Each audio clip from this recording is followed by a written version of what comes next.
As of tonight, there are just 106 days to the midterm elections. Democrats find themselves on the ballot against a Republican Party completely united behind Donald Trump. While just 45% of registered voters say they approve the president, a full 88% of Republicans do, the highest number of Trump's entire presidency. And while Republicans have become a party dedicated at basically every level to defending the president and Trumpism, Democrats have been working on crafting a platform other than "We are not Donald Trump." Last week, House Democrats unveiled the slogan, quote, "For the people," meant to focus on fighting corruption, raising wages, and lowering prescription drug costs, to name a few of the specific policy items. The big question for midterms is, does the message even matter, or will the race be fought entirely on the margins of enthusiasm? And how do Democrats stoke and maintain that?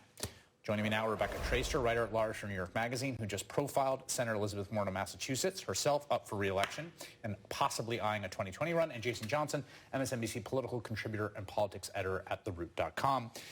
Here's what I thought was interesting about profile. You followed... Warren is running for her first re-election in her state of Massachusetts, where she's not expected to have too hard a time. No. She's also been traveling around the country and kind of engaged day-to-day on-the-ground project of, this is what our message is. And what is that? It's about a fight.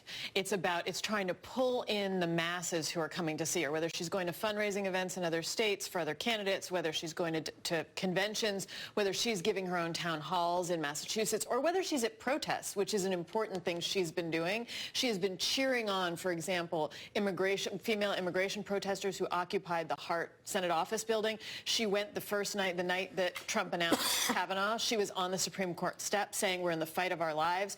Her approach is to engage the people who are out there angry and involved in fighting Trump. And she keeps telling them, this is you, you're in this fight. What I thought was interesting about the piece is that enthusiasm piece is clear, right? Mm-hmm. She sees it very clearly, like, this is a fight, and what matters in a fight is enthusiasm, that people want to fight and that you're stoking them to do that. Right. And Jason, one of the things I think you get from a lot of concern trolling of punditry about the Democrats, like, they don't have a message, they need to talk about this, and A, that's not true. There's been a lot of messaging, right. And if you go to local races, you see there is very much a message. Yes. But also, it's just not that clear to me that that's what matters here. I mean, the activation seems to me the most important part of this particular political battle. Exactly, Chris. I completely agree. And this is my political science professor hat now. The message doesn't matter in a midterm. We don't have a parliament here, right? If the public is unhappy with the sitting party, they're going to vote for the other option, and that generally means Democrats. There's no titular Democrat that could get into a scandal that could sort of destroy things across the country.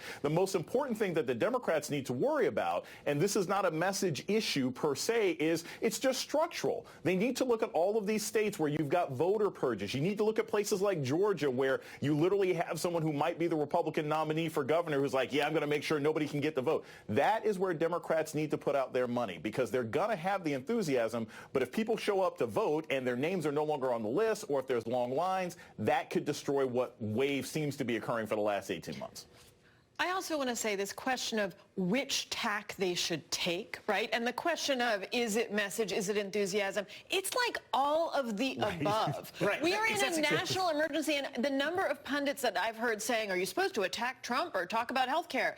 You can do both, and that's what many, many candidates are doing. Warren is an example of that. She goes after Trump tweet to tweet.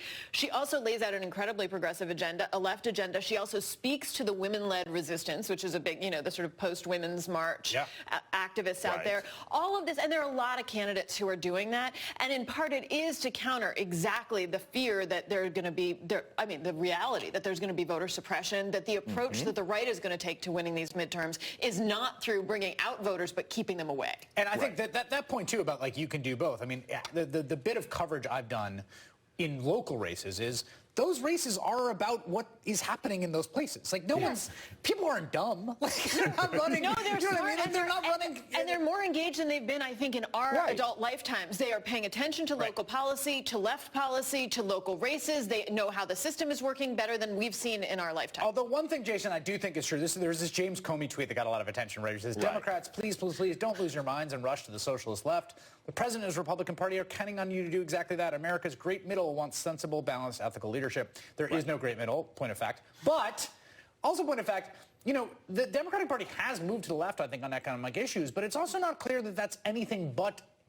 a winner, particularly in many of the districts that they struggled to lose the last time around. Right. First off, James Comey has no credibility, right? The guy's got the blood on his hands. He kneecapped Hillary Clinton. So nothing that he says is credible when it comes to elections. But here's the issue. For all the concern trolling from Joe Lieberman, oh, no, we don't want Ocasio. Hey, she won.